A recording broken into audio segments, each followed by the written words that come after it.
सबसे पहले गायत्री महामंत्र। ओम भूर्भुवः स्वः तत्सवितुर्वरेण्यं भर्गो देवस्य धीमहि धियो यो नः प्रचोदयात्। तो आज की क्लास भी कल जैसे मैं कोशिश करूंगा कि कुछ नए बच्चों के लिए कुछ अच्छा मैसेज हो, मोटिवेशन हो, साथ साथ जानकारी हो, इन्फॉर्मेशन हो बहुत सारी। तो कल वाला लेक्चर देख लीजिएगा, अगर आप लोगों का छूट गया तो कल का लेक्चर यूट्यूब पे मिल जाएगा। उसमें बहुत सारी नए बच्चों के लिए जानकारी दी हमने कि कैसे तैयारी करना चाहिए, कैसे करें। आज थोड़ा और देखते हैं कैसे हम बन सकते हैं आईएएस, और क्यों बनना चाहिए और किनको बनना चाहिए, थोड़ी वो बात करते हैं। तो आप देखते होंगे कि आईएएस की तैयारी जो है वो काफ़ी महंगी है। जब हम कोचिंग क्लासेस की फ़ीस देखते हैं तो काफ़ी बड़ी फ़ीस होती है, और दिल्ली जैसी जगह पर ज़्यादातर कोचिंग क्लासेस हैं।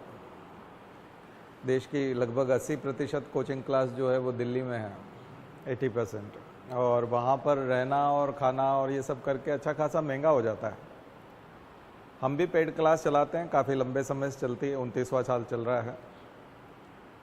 तो हमारी फ़ीस भी पेड क्लास में जाएंगे तो 1,60,000 में ऑफलाइन का जाएगा, ऑनलाइन भी लेंगे तो 1,20,000 जाएगा। यहाँ हमने फ्री क्लास शुरू किया है और इसको भी लगभग 10 साल से ज़्यादा हो गए हैं।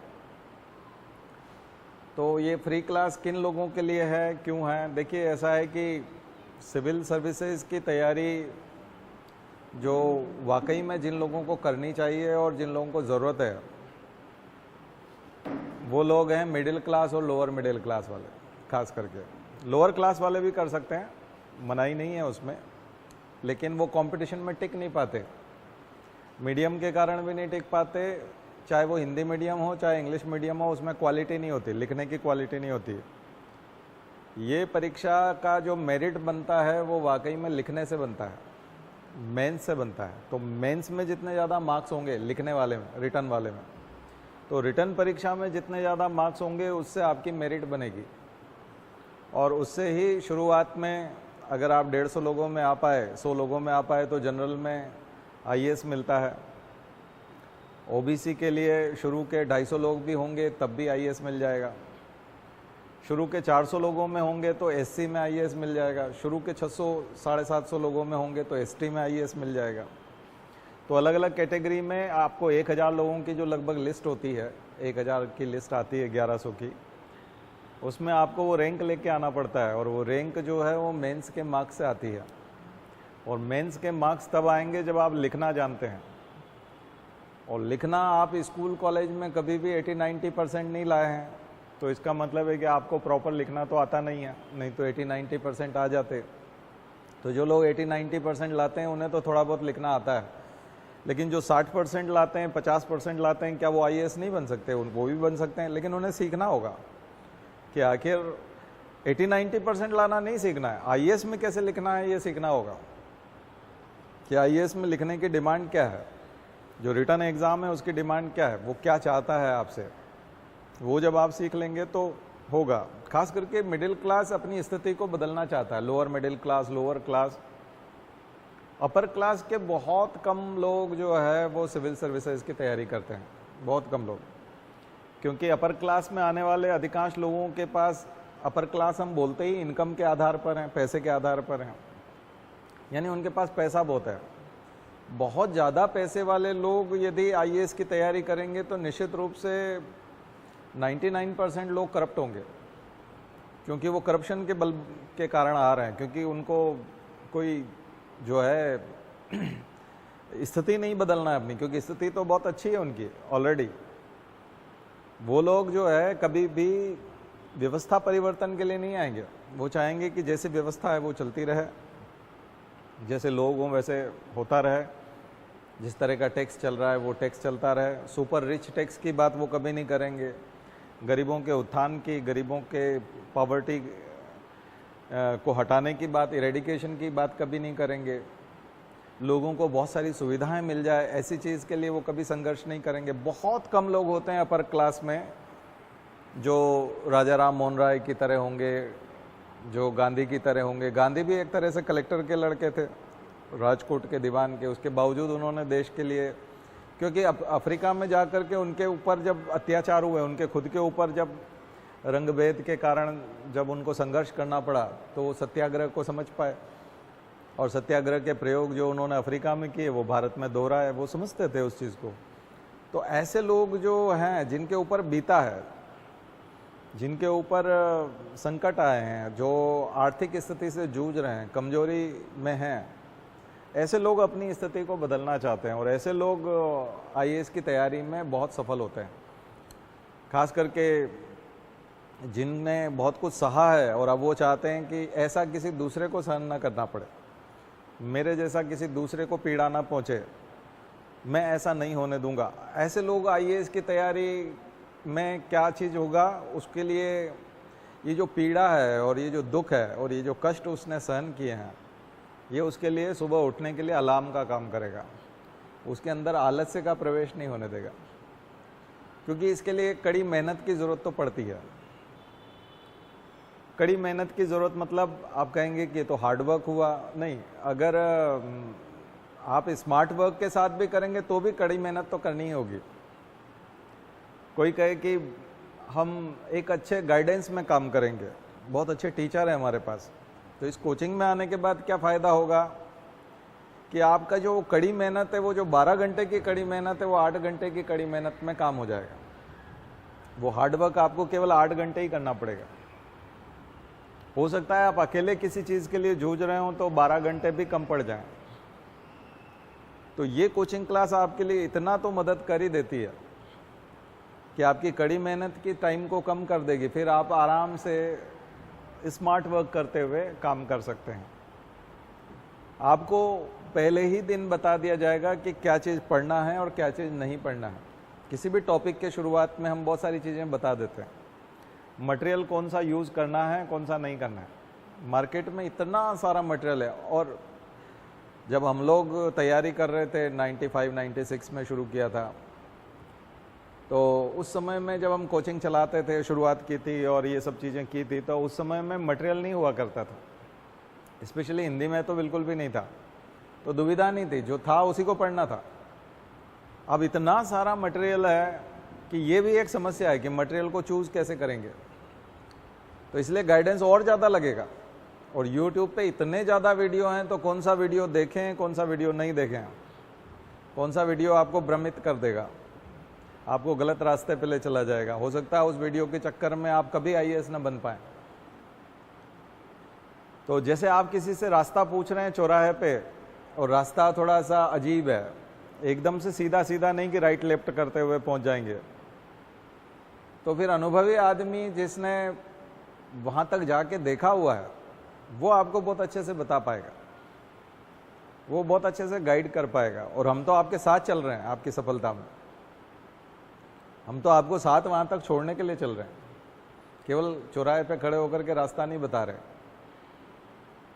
तो इसलिए ये जो गाइडेंस है आपको वो पूरा वहाँ तक पहुँचाएगा जहाँ तक लक्ष्य है आपका, वहाँ तक पहुँचाएगा। कठिन है, हाँ कठिन है परीक्षा। कठिन इसलिए है क्योंकि 15 से 20 लाख लोग फॉर्म भरते हैं और 12 से 15 लाख लोग परीक्षा देते हैं।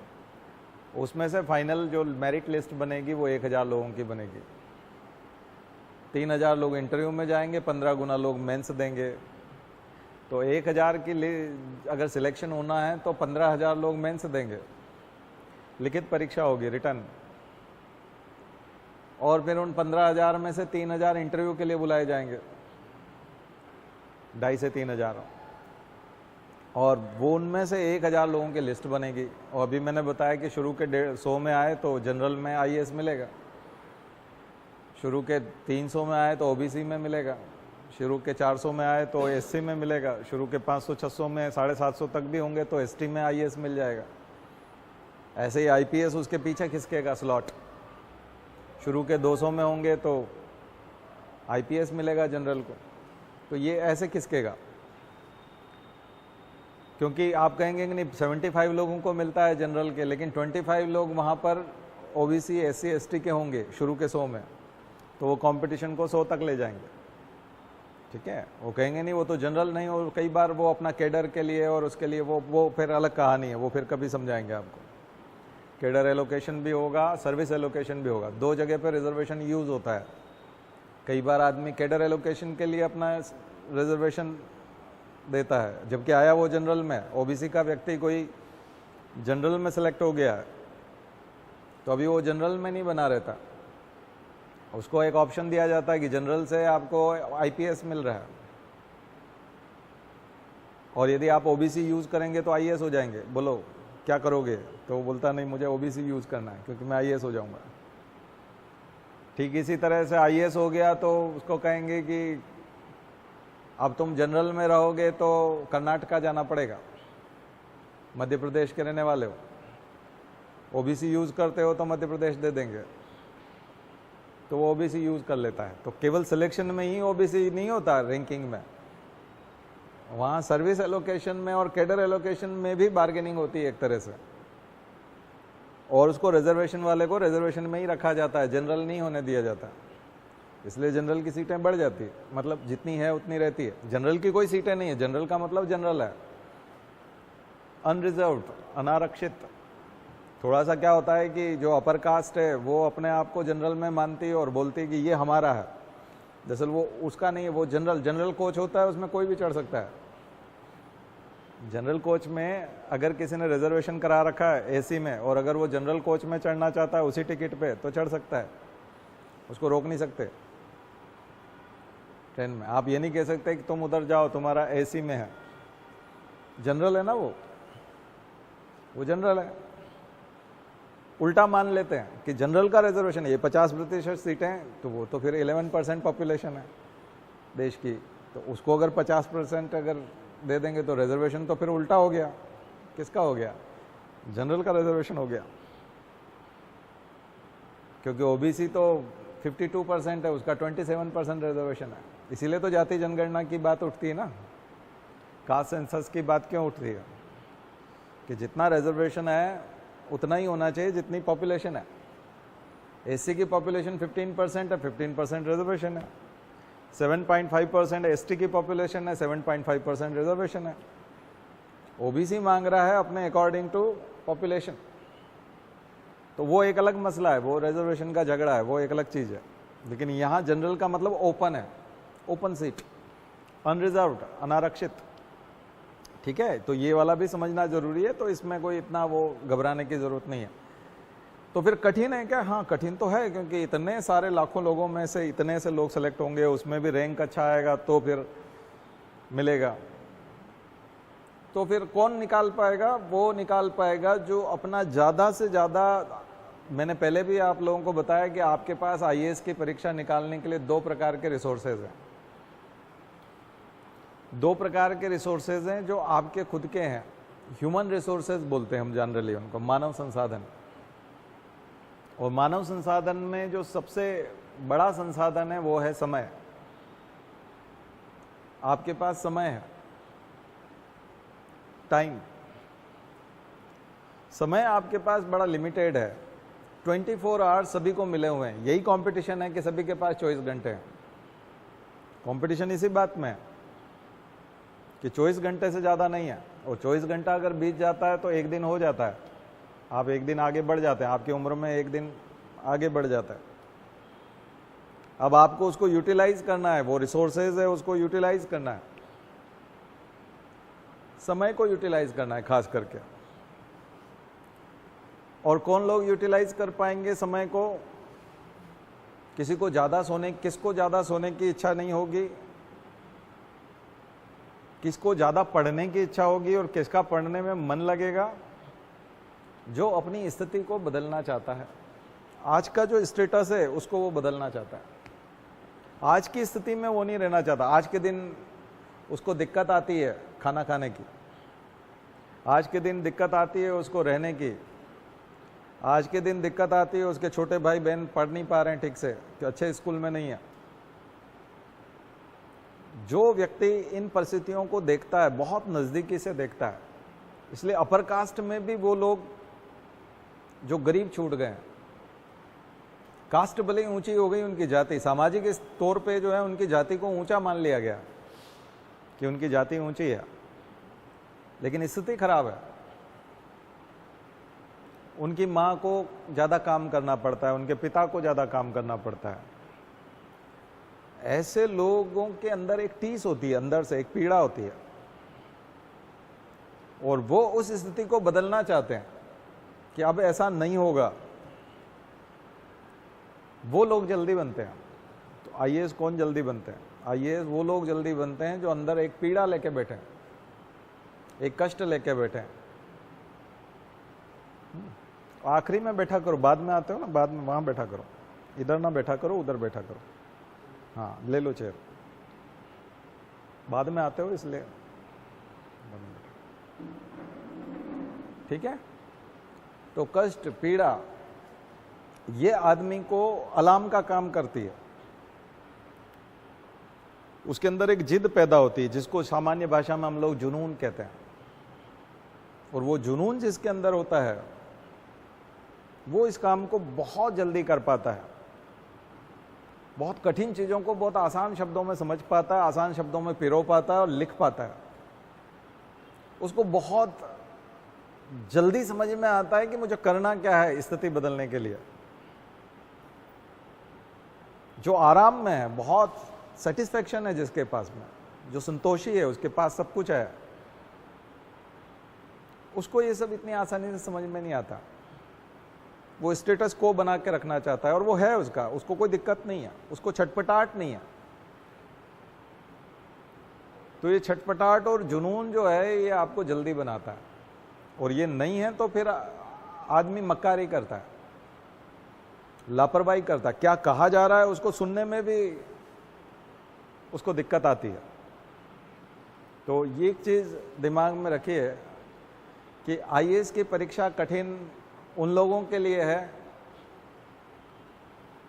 जिनको बनने की जरूरत नहीं है, एक, और जिनको बनने की जरूरत तो है लेकिन वो समझ नहीं पा रहे हैं कि मुझे बनना है कि नहीं, वो पीड़ा पैदा नहीं कर पा रहे अंदर। कुछ लोग समाज की पीड़ा से दुखी होते हैं, उसके घर परिवार में वो समस्याएं नहीं है, लेकिन उनने अपने गांव में, अपने शहर में, अपनी जाति में, अपने समाज में, अपनी बिरादरी में, जहां वो जाते हैं, वहां उनने वो पीड़ा देखी है। कई लोग एक आध नौकरी कर लेते हैं, पूरे टाइम शहर में पढ़ाई कर रहे थे, कॉन्वेंट स्कूल में पढ़ रहे थे, और फिर कोई नौकरी लग गई, पहली बार उन्होंने गांव देखा। और जब उनकी नौकरी के दौरान उनके पास ऐसे लोग आए, संपर्क में अपनी बातें बताई उनको, तब उनको पहली बार लगा कि मतलब जिस समाज को हम गौतम बुद्ध की तरह, पहली बार उन्होंने मरा हुआ आदमी देखा, पहली बार बीमार आदमी देखा, पहली बार बूढ़ा आदमी देखा।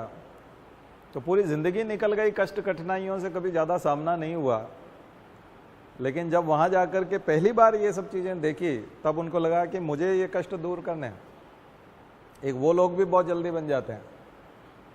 फिर आप कहोगे सिलेबस बहुत कठिन है, उन लोगों के लिए नहीं होता। उन लोगों के लिए वो प्रॉब्लम्स दिखती हैं उनको लिखती है कि ये एक शॉर्ट सॉल्यूशन है,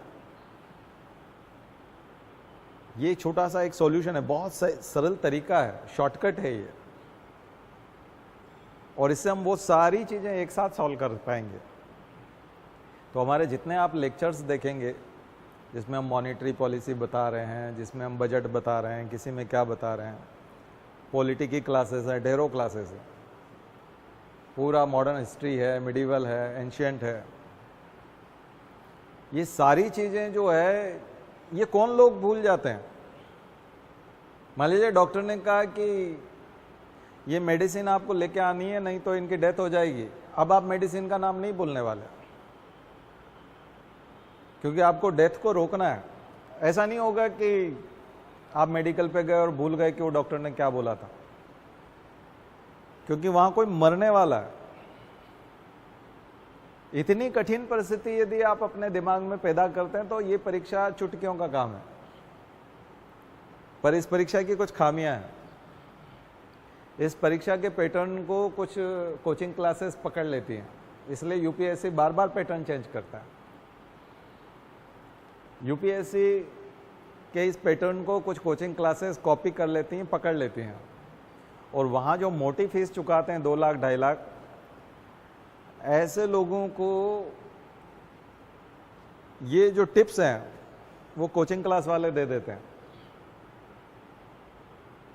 और वो लोग उनसे आगे निकल जाते हैं कई बार। और कई बार वो उनसे आगे प्रीलिम्स में तो नहीं निकल पाते, लेकिन मेंस में अपने इंग्लिश मीडियम की वजह से और लिखने की प्रैक्टिस करवा देते हैं। दरअसल जो आदमी पीड़ा वाला है वो उसके पास ज़्यादा पैसा नहीं है, और यहाँ हम फ्री क्लास में भी उसकी प्रैक्टिस करवाते हैं तो वो आते नहीं है। यहाँ पे भी हमने बहुत बार करवाई, बच्चे इंटरेस्ट नहीं लेते, क्योंकि उसमें हम पढ़ाते नहीं हैं, उसमें हम 3 घंटा बिठा के लिखवाते हैं कि 3 घंटा लिख के बताओ, क्वेश्चन दे देते हैं 3 घंटा लिख के बताओ, और बाद में हम चेक करके बताते हैं कि ये वाली दिक्कत है, इसको दूर करो, ज़्यादा मार्क्स आएंगे। तो इस एक्सरसाइज में थोड़ा सा लेबर है, मेहनत है, बैठना पड़ता है 3 घंटा। और ये एग्ज़ाम जैसे ही माहौल है, साधारण पंखे लगे हुए हैं, एक हॉल है, एग्ज़ाम में ऐसा ही कॉलेज और स्कूल आपको सेंटर के तौर पे मिलेगा। उनको घर में जो है और अच्छी आदत है, ठीक से बैठने की आदत है, यहाँ उनको बैठने में दिक्कत आती है, लिखने में दिक्कत आती है, तो वो लिखते नहीं है। उसका नतीजा ये होता है कि वो प्रैक्टिस, वो 2 तरह की चीज़ है कि जिस व्यक्ति को नहीं बनना है फिर भी वो क्या है कि पैसे देता है, और पैसे देने के बाद में वो जो कोचिंग वाला है उससे ज़बरदस्ती प्रैक्टिस करवा लेता है, 20 बार 25 बार 30 बार 3-3 घंटा लिखवा लेता है। उसके तुरंत बाद एग्ज़ाम होता है तो वो रिपीट कर देता है उन सब चीज़ों को, तो बच्चा सीधा निकाल ले जाता है। और जिन बच्चों को हम अभी, जैसे ऑनलाइन भी आपको यूट्यूब पे जाएगा लेक्चर, तो यूट्यूब वालों को भी अगर हम यहाँ से क्वेश्चन दे दें 10 क्वेश्चन की, इसको लिखना बैठ के घड़ी लगा करके एग्ज़ाम टाइप, तो वो आलस्य कर जाते हैं। लेकिन मैं यही बता रहा था कि जिन बच्चों के अंदर वो जिद है, जुनून है, वो लोग फिर लिखेंगे। पसीना चू रहा है तब भी लिखेंगे, बहुत गर्मी है तब भी लिखेंगे, बहुत अच्छी टेबल नहीं है तब भी लिखेंगे। तो ये जिद का काम है, बहुत कष्ट कठिनाइयों वाली परिस्थितियां हैं तब भी लिखना है, उसको इग्नोर नहीं करना है। छोटी सी बात, कल मैंने बताया सावित्रीबाई फुले के ऊपर लिखो, तो लिख के बताओ तो आएगा ना एग्जाम में। यहाँ कई लोगों को हमने कहा कि जब भी आओ तब हम 1 दिन पहले जो आपको होमवर्क देते हैं या 1 सप्ताह पहले जो होमवर्क देते हैं, दूसरे दिन उसको लिख के लाओ, मुझे दिखाओ आप क्या लिख रहे हो। लेकिन मैं देखता हूँ महीने में 3 या 4 लोग ला के दिखाते हैं पूरे महीने में।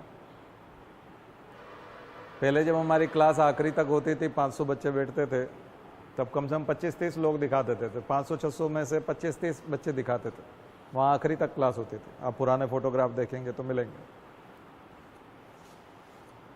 तो उसमें भी 25-30 बच्चे निकाल, लेकिन वो सब आपको अभी गाड़ी में बैठे हुए मिलेंगे, यानी वो सब बन चुके हैं। उन फोटोग्राफ्स में जो बच्चे दिखाते हुए दिख रहे हैं वो सब आज अधिकारी हैं। तो जिसने लिख करके दिखाया, अगर आप 8 से 10 घंटा मेहनत करेंगे, फिर 3 घंटा लिखेंगे, तो निश्चित रूप से आप हमको ला के दिखाएंगे। तो ये क्लास आपको वो प्लेटफॉर्म देती है, ठीक वैसे ही प्लेटफॉर्म देती है। इतना पर्सनल टच तो दिल्ली में भी नहीं आएगा, क्योंकि वहाँ हज़ारों बच्चे होते हैं, 1200, 1800 बच्चों की क्लास है, और टीचर के दोनों तरफ जो है वो मार्शल चलते हैं, उनको कार तक पहुँचाते हैं कि कोई बच्चा इनसे पूछ ना ले। वो वहाँ से डायस से उतर करके, मैं ऐसे खुले पढ़ाता हूँ ना, विदाउट डायस, ऐसे खुले, जो ये जो लेक्चर देने का ये जो स्टाइल है, डायस पे बोलना एक अलग चीज़ है, सामने टेबल होना, लैपटॉप होना, ये सब तमाम, और फिर बात करना बिल्कुल अलग चीज़। ये सीखे, हरफनमौला स्टाइल है, ऑलराउंडर स्टाइल है, ये बहुत कम लोगों के पास है, क्योंकि इसमें बैरियर नहीं है। और ये ऐसे बात करना ये बहुत मैच्योरिटी के बाद आता है। बहुत बच्चे ऐसा कर लेते हैं, लेकिन कुछ बच्चों को अगर डायस हटा लो तो बात ही नहीं कर पाते। सामने अगर टेबल ना हो तो कई टीचर पढ़ा नहीं पाते। वो होना जरूरी है, डिस्टेंस बीच में गैप होना जरूरी है। हम 1 to 1 आपसे बात कर सकते हैं, तो ये चीज नहीं होती। ये भी कॉन्फिडेंस जो है आपको लेके आना चाहिए, और ये यहां सीखने को मिलता है। और वो लिखना जो है वो भी, तो ये कल जो मैंने आपको कंप्लीट पर्सनालिटी बनाया ना, ये उसी का हिस्सा है। तो अब किसी के पास मान लिया जाए सब कुछ ठीक ठाक है, विन विन सिचुएशन है, कहीं कोई दिक्कत नहीं है, तो अब वो क्या करे, वो आईएएस नहीं बन सकता, वो बनेगा, लेकिन परफेक्शन लेके आना पड़ेगा। तो सारे पीड़ा वाले बच्चे, सब दुखी बच्चे, जितने भी लोगों को समाज की स्थिति बदलना है, क्या सारे बन जाते हैं? नहीं, सभी नहीं बन पाते। उनको उचित शिक्षा नहीं मिलती, उचित गाइडेंस नहीं मिलता, मार्गदर्शन नहीं मिलता। मार्गदर्शन मिल जाता है तो फिर रिसोर्सेज नहीं मिलते, दूसरे वाले नोट्स अच्छे नहीं मिलते। गलत नोट्स मिल गए तब भी दिक्कत है। तो नोट्स भी अच्छा होना चाहिए समय के साथ साथ। दूसरा क्या प्रबंधन है? राइटिंग का और नोट्स का, आपके दिमाग का, आपकी बुद्धि का। तो आपको 2 चीज ईश्वर ने दी है, समय और बुद्धि, दिमाग। तो समय का भी उपयोग करना है, दिमाग का भी उपयोग करना है। तो दिमाग 2 तरह की चीजों से, एक तो अवसर नहीं मिला, अपॉर्चुनिटी नहीं मिली, नॉलेज नहीं मिला, बुक्स नहीं मिली, इस वजह से दिमाग को दिक्कत है। और दूसरा है कि कोई न कोई उसको रोकने वाली, दिमाग को कमजोर करने वाले कोई काम हो रहे हैं, बैरियर्स हैं, उनको हटाना पड़ेगा। बैरियर्स को हटाना पड़ेगा। टंकी अगर नहीं भर रही है तो या तो पानी नहीं जा रहा है टंकी में, या फिर लीकेज ज़्यादा है। जितना पानी डाल रहे हैं लगभग उतना ही निकल जा रहा है। तो टंकी नहीं भरने का कारण ये है। तो लीकेज भी बंद करना पड़ेंगे और नल भी चालू करना पड़ेगा। तो लीकेजेस खत्म करना। तो हमारे पुराने लेक्चर्स, आप मोटिवेशन नहीं है ये, देखा जाए तो ये रणनीति है। जब आप तैयारी शुरू करें तो अनाप शनाप किताबें खरीदने की जरूरत नहीं है। बहुत ही धैर्य। पीएससी का फुल फॉर्म पहले भी बताया था मैंने आपको, यूपीएससी या पीएससी, वो भी है तो पीएससी लोक सेवा आयोग है, वो संघ लोक सेवा आयोग है, यहाँ राज्य लोक सेवा आयोग है। तो पीएससी का फुल फॉर्म बताया था, पेशेंस, सेक्रीफाइस एंड कॉन्टिन्यूटी, ये हमने बनाया था। पेशेंस, धैर्य, सेक्रीफाइस, त्याग, और कॉन्टिन्यूटी, निरंतर करना पड़ता है, निरंतर तैयारी करनी पड़ती है। तीनों चीजें रख करके यदि निरंतर आप तैयारी करेंगे तो बहुत साधारण व्यक्ति भी आईएएस बन सकता है। बहुत ज्यादा साधारण, 50% से ज्यादा जिसने 10th में नहीं बनाया, 12th में भी 50-55% था, ऐसा व्यक्ति भी आईएएस बनते हुए हमने देखा है। बहुत आसानी से बन सकता है। चैनलाइज करनी पड़ेगी, सारी चीजों को चैनलाइज करना पड़ेगा, एक चैनल में रखना पड़ेगा। एनर्जी को कॉन्सेंट्रिक बनाना पड़ेगा। हमें रेडिएटिव नहीं जाना है, कन्वर्जेंस, उसका कन्वर्जेंस करना पड़ेगा, एक जगह पे संकेंद्रित करना पड़ेगा, कॉन्सेंट्रेट करना पड़ेगा। सभी लोगों को, आपके जितने वेल विशर हैं उन सबको अगर हेल्प करनी है आपकी बनने में, तो इन्हीं दिनों में करनी होगी। मैंने आपको बताया था, हमारे यहाँ एक बच्ची पढ़ती थी तो उसकी माँ बोलती थी कि सर ये इस साल बननी चाहिए, लेकिन अभी दिसंबर में इसके कजिन की शादी है तो उसमें हम 10 दिन के लिए जा रहे हैं, अगले साल फिर हम कभी नहीं जाएंगे, कहीं नहीं जाएंगे। मुझे वो हमेशा यही कहते थे कि सर ये इस साल बनना चाहिए, ये आपकी कोचिंग में पढ़ती है तो इसका सिलेक्शन इस साल होना चाहिए। और उस साल वो बहुत सारी छूट मांगती थी कि इसको मैं 10 दिन के लिए इसके कजिन की शादी में ले जा रही हूँ। और अगले साल तो मैं यहीं रहूंगी, इसके लिए खाना मैं बना दिया करूंगी, उसको बिल्कुल दिक्कत नहीं है, अगले साल मैं यहीं रहूंगी, इसके पास रहूंगी। उसके पिताजी बोलते थे कि सर इस बार थोड़ा सा देख लेते हैं, अब ये वाला जो कोर्स है आपका और ये फलाना है, इसको मैं अगले साल खरीद लेंगे, इसका पे मैं इस साल नहीं कर सकता, अगले साल करूंगा। कुछ बात समझ में आ रही? आपके जो वेल विशर हैं, आपके लिए जो काम करना चाहते हैं, आपको जो बनाना चाहते हैं, वो सब अगले साल के लिए प्लानिंग कर रहे हैं, 2025 के लिए कर रहे हैं, 26 के लिए कर रहे हैं। तो आप चॉइस में क्यों बनोगे? कैसे बनोगे? सभी लोगों को चॉइस के लिए करना पड़ेगा। जिस साल करेंगे वो साल आपका है। अगर आप भी हार्ड वर्क 2025 के लिए करोगे, आपके घर वाले भी आपको सहायता 2025 में देंगे। आपके लिए जो कुछ भी कंट्रीब्यूशन करना चाहते हैं, आपके वेल विशर, आपके परिवार के लोग, वो जिस साल आपकी मदद करेंगे और सारे लोग एक साथ करेंगे, वो साल आपका है। सब अगर आगे करेंगे तो इस साल कैसे बनेंगे? तो पूरी एनर्जी जिस साल सेलेक्ट होना है उस साल पूरी एनर्जी लगानी है।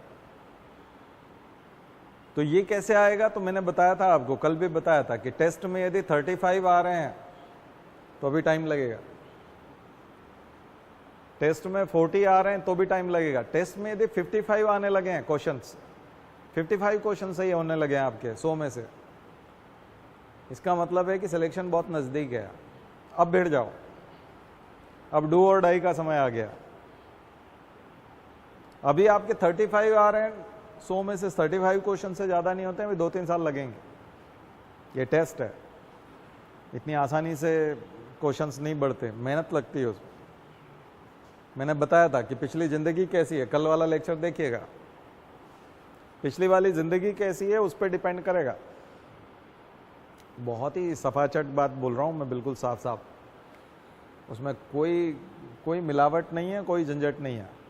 और ये 29वां साल है मेरा इस फील्ड में, पूरे एक्सपीरियंस के साथ बता रहा हूं।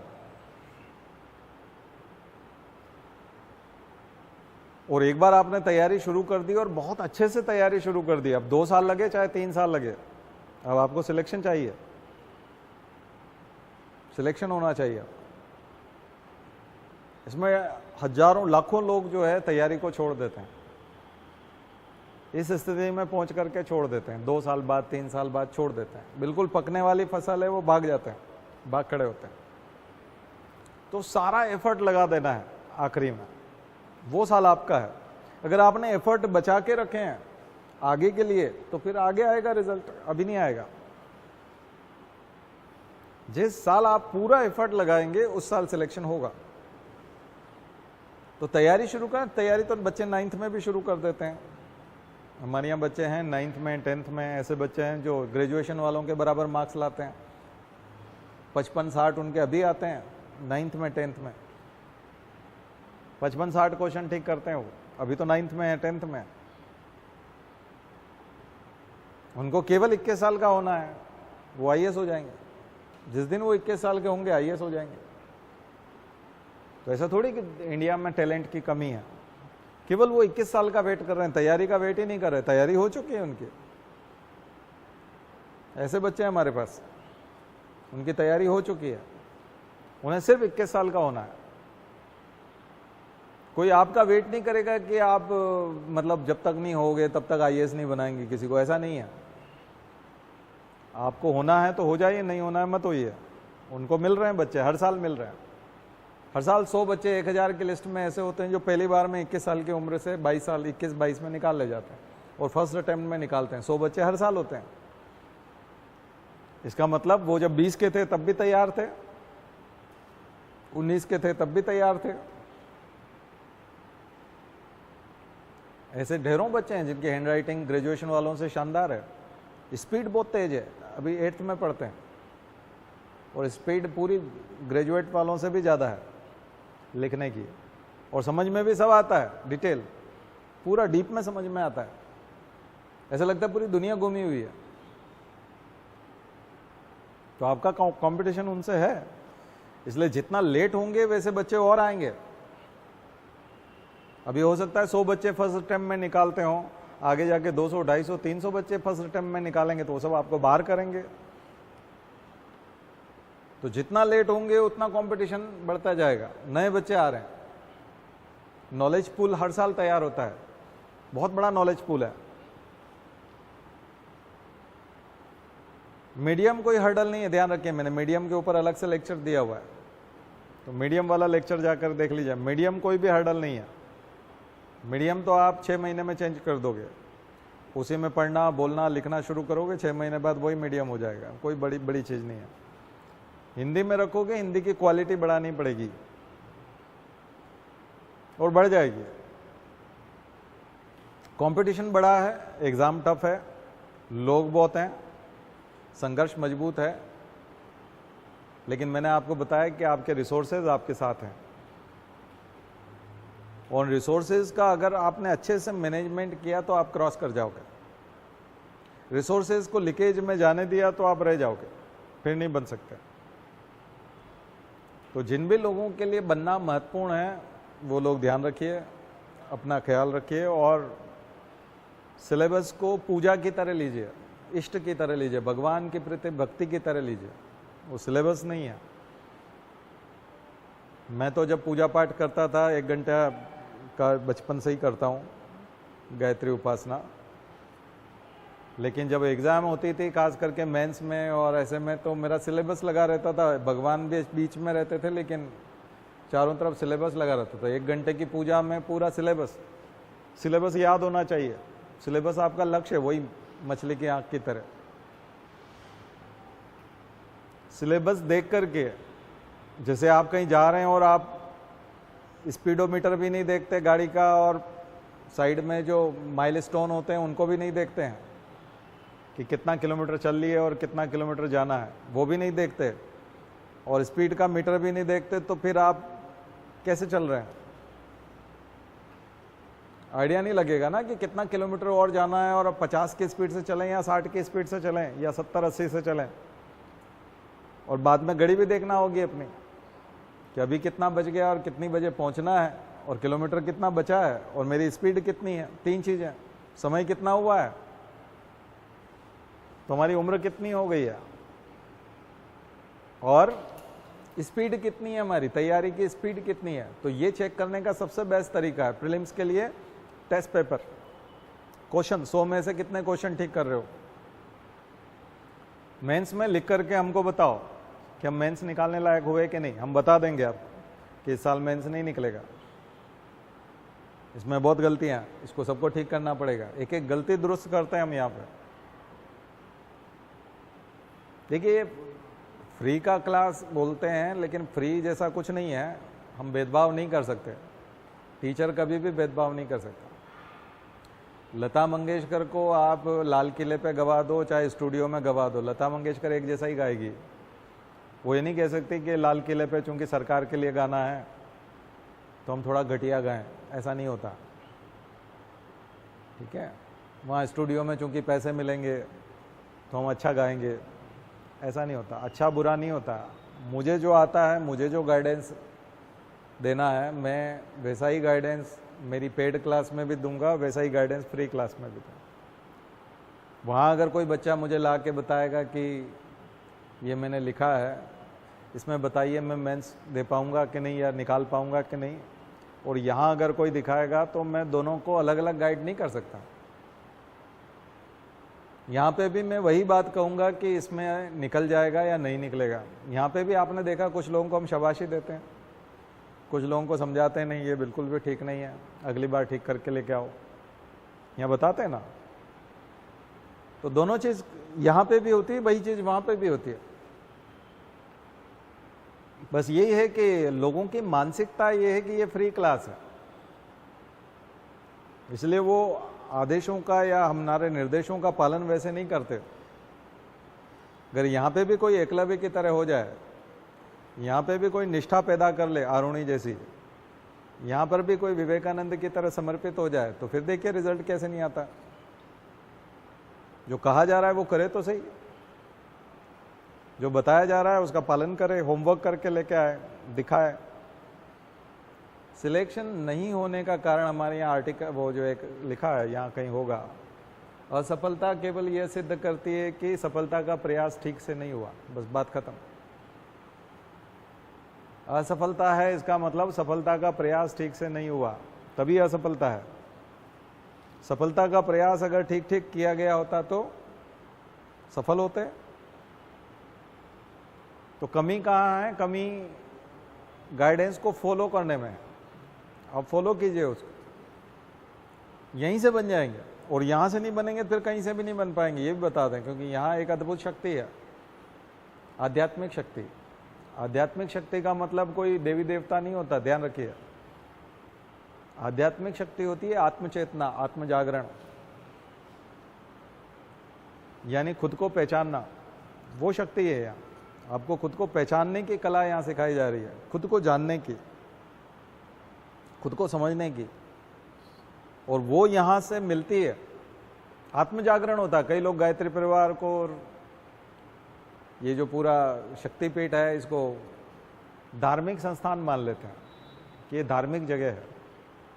ध्यान रखिए, धार्मिक जगह नहीं है, ये आध्यात्मिक जगह है। और अध्यात्म में और धर्म में अंतर है। धर्म अलग चीज है, अध्यात्म जो होता है वो आत्म, आत्म मतलब सेल्फ, खुद, और अधि मतलब शासन, सेल्फ का शासन, खुद का शासन, सेल्फ डिसिप्लिन, आत्म अनुशासन। और ये जो मैं अभी आपको बता रहा हूं ये आत्म अनुशासन ही है। खुद का डिसिप्लिन करने से ही आईएएस निकलेगा। तो आज कुछ छोटे छोटे फॉर्मूले लेके जाइए। उसमें सबसे पहले, चूंकि शुरुआत की क्लास है, बहुत ही छोटे छोटे टारगेट बनाइए, बहुत छोटे टारगेट, छोटे लक्ष्य बनाइए। लक्ष्य तो हमारा आईएएस का है, बहुत बड़ा होना चाहिए, लेकिन पढ़ाई करते समय पाठ्यक्रम के छोटे हिस्सों को निकालिए अगर आप तैयारी शुरू कर रहे हैं तो। और तैयारी शुरू कर रहे हैं तो 3-4 इंपॉर्टेंट सेक्टर निकाल लीजिए। Social sector, environment sector, science and technology वाला ले लीजिए, एक पॉलिटी ले लीजिए, और हिस्ट्री में से मॉडर्न हिस्ट्री को चुन लीजिए। लगभग ये 50% सिलेबस हो गया जो मैंने आपको बताया, ये 50% सिलेबस हो गया। और जो सिलेबस आपको दिया हुआ है प्री का, उसमें सिलेबस का ब्रेकअप भी दिया हुआ है। पॉलिटी का सिलेबस दिया है, वहां पर थोड़ा सा ब्रेकअप दिया हुआ है। पंचायती राज, लोकतांत्रिक विकेंद्रीकरण, डेमोक्रेटिक डिसेंट्रलाइजेशन, पंचायती राज, उसका मतलब है पंचायती राज। पंचायती राज पर एक क्वेश्चन तो पक्का आता है, 100 में से एक क्वेश्चन पंचायती राज पे होता है, लेकिन 2 भी आते हैं कभी कभी। तो ऐसी चीजों को पकड़िए, पंचायती राज जैसे टारगेट लीजिए और 24 घंटा दीजिए उसको। अगर आप उस टारगेट को करने में सफल हो गए तो बड़े टारगेट दूसरे दिन बना सकते हैं, क्योंकि छोटे टारगेट, किसी भी टारगेट को पूरा करने के बाद एक ऊर्जा तैयार होती है, एनर्जी तैयार होती है, और उस एनर्जी का इंप्लीमेंटेशन, उसका सुनियोजन बड़े टारगेट में करना चाहिए। दूसरे दिन आप बड़ा टारगेट ले सकते हैं, डीपीएसपी। डीपीएसपी का एक सवाल जरूर आता है, डीपीएसपी का एक सवाल जरूर आता है, directive principles of state policy. एक सवाल पक्का है उसका, आता ही आता है। तो 100 में से एक सवाल आपको मैंने बताया पंचायती राज का, एक सवाल डीपीएसपी का। और चूंकि पक्का आएगा तो अब ये बड़ा टारगेट है, पंचायती राज से बड़ा है। पंचायती राज भी मेंस में लिखने लायक बना लीजिए, इंटरव्यू में बोलने लायक बना लीजिए, प्रीलिम्स में ऑप्शन निकालने लायक बना लीजिए। डीपीएसपी को भी फिर ऐसे ही करिए। तो ये मैं कुछ उदाहरण दे रहा हूं आपको, जरूरी नहीं कि यही हो। आप हिस्ट्री से शुरू करेंगे, एंशिएंट से, तो महावीर हो सकते हैं किसी दिन बुद्ध हो सकते हैं, ठीक है, वो भी आपका टारगेट हो सकता है। क्योंकि बुद्ध और महावीर से एक एक क्वेश्चन आता है, एक जैन धर्म से आता है, एक बौद्ध धर्म से आता है, हर साल आता है। लेकिन बच्चे तैयारी करने वाले बोलते हैं कि हमने खूब तैयार किया, लेकिन ये क्वेश्चन ऐसा था कि ये हमारी तैयारी से बाहर था। और हर साल आता है। एक बौद्ध धर्म का क्वेश्चन अभी 16 तारीख को मिलेगा आपको, एक जैन धर्म का क्वेश्चन 16 तारीख को मिलेगा, एक पंचायती राज का क्वेश्चन मिलेगा, डीपीएसपी का 1 भी हो सकता है, 5 भी हो सकता है, फंडामेंटल राइट्स के 1 भी हो सकते हैं, 10 भी हो सकते हैं, 2 तो होते ही हैं, 2 से 10 मिनिमम 2 होंगे फंडामेंटल राइट्स और मैक्सिमम 10 भी हो सकते हैं। अब आप देखिए कितने सारे क्वेश्चंस तो यही हो गए। अब तैयारी शुरू कर, कोई सोचे हम तैयारी शुरू कैसे करें, कैसे बने, ये करके देखो। और अगर ये करने के बाद पिछले 10 साल के पेपर उठा के देखो और इन क्वेश्चंस को देखो, इनसे जुड़े हुए क्वेश्चंस देखो, अगर सॉल्व कर पा रहे हो इसका मतलब ठीक जा रहे हो। अब नए चैप्टर उठाओ, क्योंकि ये कंप्लीट हो गया है तो इसमें से ऊर्जा निकलेगी। ये ऊर्जा आपकी अंदरूनी ऊर्जा है, एनर्जी है। ये और भी बड़ा टारगेट आपसे, पूरा केंद्रीय कार्यपालिका पूरी की पूरी,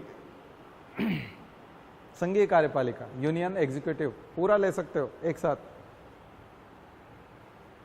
राष्ट्रपति भी ले सकते हो, प्रधानमंत्री भी ले सकते हो, मिनिस्टर्स भी हो जाएंगे, सांसद भी हो जाएंगे, राज्यसभा लोकसभा सब हो जाएंगे।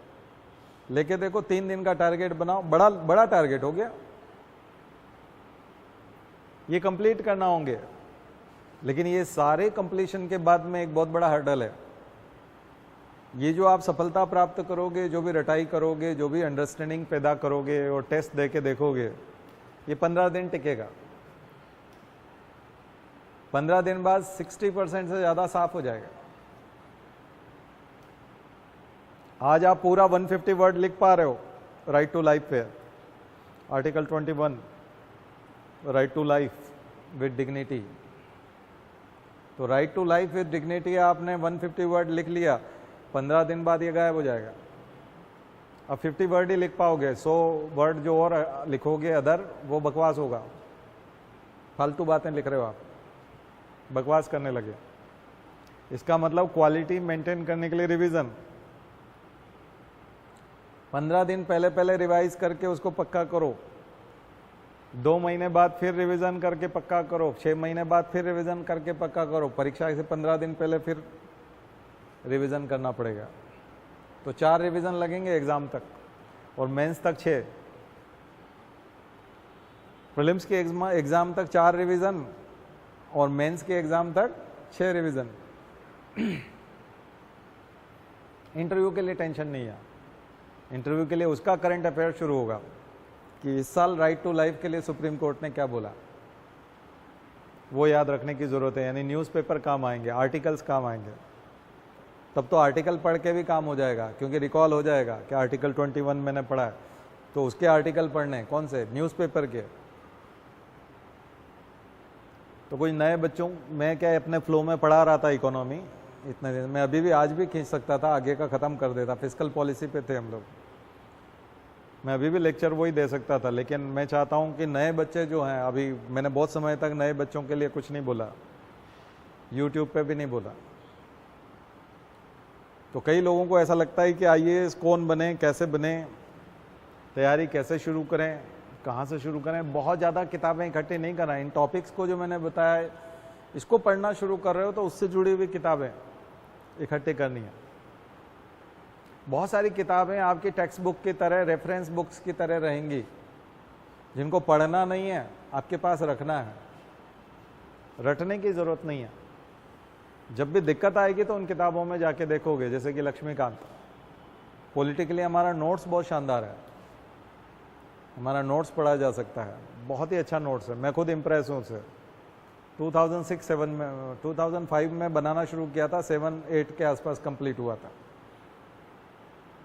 बहुत कम नोट्स ऐसे हैं जो हमने खुद ने बनाए और हम खुद ही उससे इम्प्रेस हैं। आज भी उसी को लेके पढ़ाते हैं। आज भी जब किसी क्लास में पढ़ाना होता है तो अपना ही नोट्स खोलते हैं, कोशिश करते हैं उसी से पढ़ाएं। तो अपनी कलाकृति से, अपने गाए हुए गाने से बहुत कम कलाकार खुश होते हैं। खुद की बनाई हुई मूवी है, खुद ने एक्टिंग की और खुद ही देख रहे हैं, ऐसा बहुत कम होता है। तो पॉलिटी का हमारा जो नोट्स है वो खास करके ऐसा ही नोट्स है जिसमें इतने सारे पॉइंट्स हैं, इतने डायमेंशंस हैं, सारे नुआंसेस क्लियर हुए हैं उसमें, जो हम उस समय में कर सकते थे और आज भी वो रिलेवेंट है, आज भी बाहर नहीं है वो। जो लोग भी देखते हैं, इंग्लिश वाले भी देखते हैं, हिंदी वाले, आइडेंटिकल ट्रांसलेशन है। शुरू में हमने जो नोट्स बनाया वो इंग्लिश से हिंदी बनाया था, बाद में हिंदी से इंग्लिश ट्रांसलेट किया, तो दोनों मीडियम के लिए बहुत अच्छा है, तो वो ले सकते हैं। हालांकि सिंगल नोट्स हम नहीं देते, नोट्स पूरा सेट देते हैं, लेकिन पॉलिटी के लिए वो है। उसके अलावा आपको पॉलिटी मेरे लेक्चर्स में चले जाइए, सब बता रखा है कौन सी वेबसाइट से लेना है, क्या है। तो मैं एग्जाम्पल पॉलिटी से इसलिए दे रहा था कि उससे शुरू किया जा सकता है, और पॉलिटी मैंने इसलिए एग्जाम्पल दिया क्योंकि वो फुल मार्क्स दिलाता है। 20 क्वेश्चन आते हैं तो 20 क्वेश्चन आप पूरे ठीक कर सकते हो। ऐसा कोई भी सेक्टर नहीं है सिविल सर्विसेज की तैयारी में कि इन्वायरमेंट के 15 क्वेश्चन और 15 के 15 ठीक हो जाएं आपके, ऐसा होता ही नहीं है। इकोनॉमी के 20 क्वेश्चन और पूरे 20 ठीक हो जाएं, ऐसा होता ही नहीं है। सिर्फ पॉलिटी एक ऐसा है जिसमें 100% रिजल्ट आ सकता है। 20 क्वेश्चन आएंगे, हो सकता है आप पूरे 20 ठीक कर जाओ। तो मुझे लगता है कि आप लोगों के लिए कुछ नए लोगों के हिसाब से कुछ गाइडेंस मिला होगा कि कैसे शुरू करें। पुराने लोग तो खैर आप लोगों को सब बताया रखा है हमने, और पुराने लेक्चर्स में भी हमने बता रखा है, तो बन जाएंगे। आपके पास जो रिसोर्सेज है उसका सही ढंग से यूटिलाइजेशन करके बन जाएंगे। लैंग्वेज बैरियर नहीं है, मैंने बताया, लेकिन हिंदी में क्वालिटी लगेगी। हिंदी यदि अच्छे से लिखने लगे हैं, क्वालिटी से, अच्छी हैंड राइटिंग में, स्पीड से, और वर्ड सिलेक्शन काफ़ी अच्छा है, ग्रामर की मिस्टेक नहीं कर रहे हैं, व्याकरण खराब नहीं कर रहे हैं, मात्राएं ज़्यादा गलत नहीं करते हैं, तो हिंदी में भी सिलेक्शन हो जाएगा। हिंदी में सिलेक्शन इसलिए नहीं होता क्योंकि हिंदी में कचरा है, हिंदी में लिखते ठीक से नहीं है, हिंदी में पढ़ते ठीक से नहीं है, हिंदी का मटेरियल ठीक से यूज़ नहीं करते लोग, ये दिक्कत है, इसलिए हिंदी के सिलेक्शन कम है। ठीक है, तो हिंदी के सिलेक्शन कम होने का कारण जो है बच्चे खराब नहीं है या सिलेक्शन सिस्टम खराब नहीं है, क्वालिटी खराब है। तो क्वालिटी अगर हिंदी में ठीक कर लेंगे तो हिंदी में भी बन जाएंगे,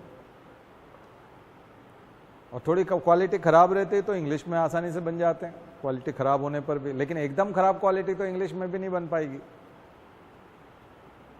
वहाँ पे भी क्वालिटी तो अच्छी रखनी पड़ेगी। टॉप 10 में पहुँचने के लिए, टॉप 100 में जाने के लिए तो इंग्लिश की क्वालिटी भी अच्छी होनी चाहिए।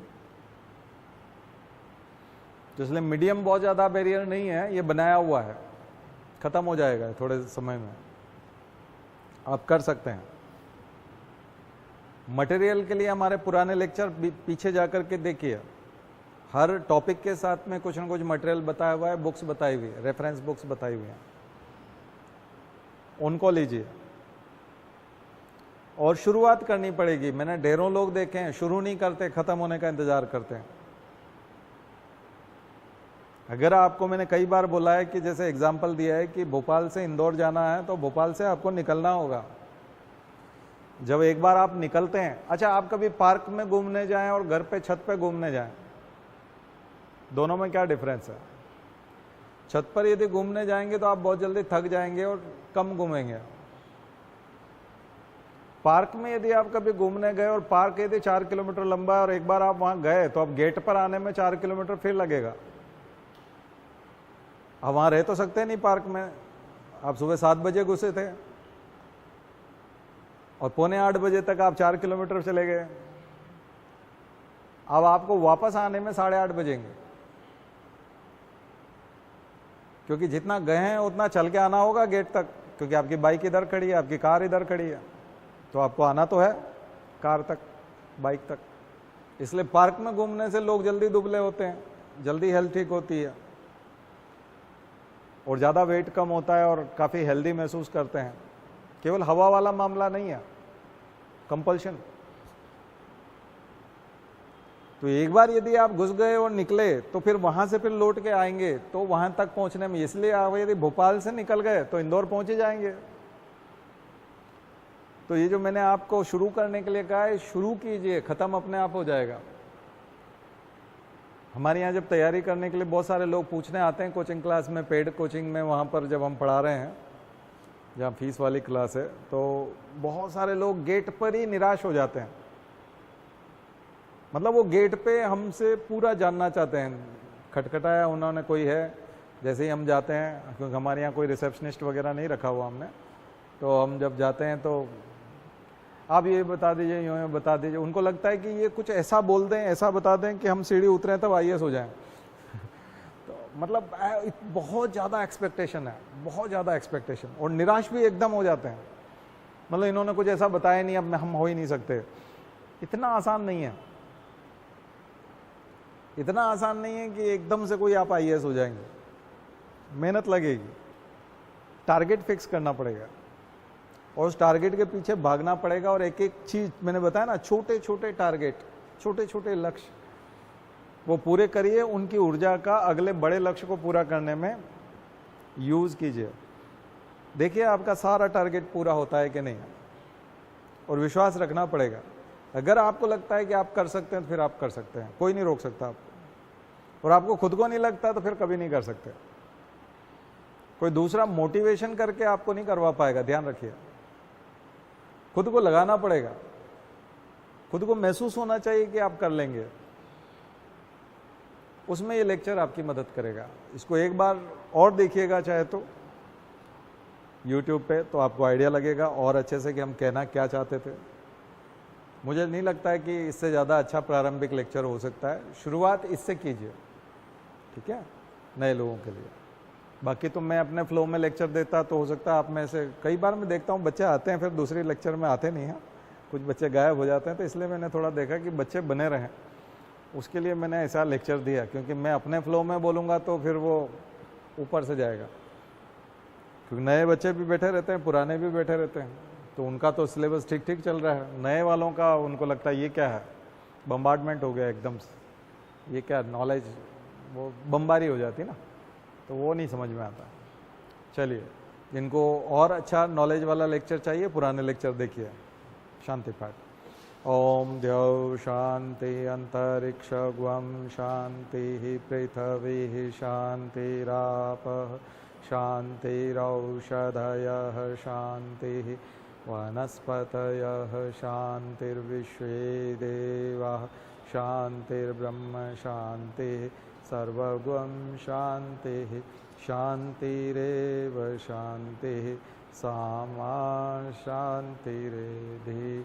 ओम शांतिः शांतिः शांतिः सर्वारिष्टासु शांतिर्भवतु।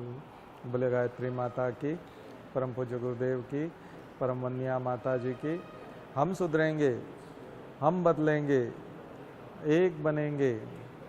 जन्म जहाँ पर, अन्न जहाँ का, ज्ञान जहाँ से, वह है प्यारा। देश की रक्षा कौन करेगा। मानव मात्र, नर और नारी, जाति वंश सब भारत माता की, भारतीय संस्कृति की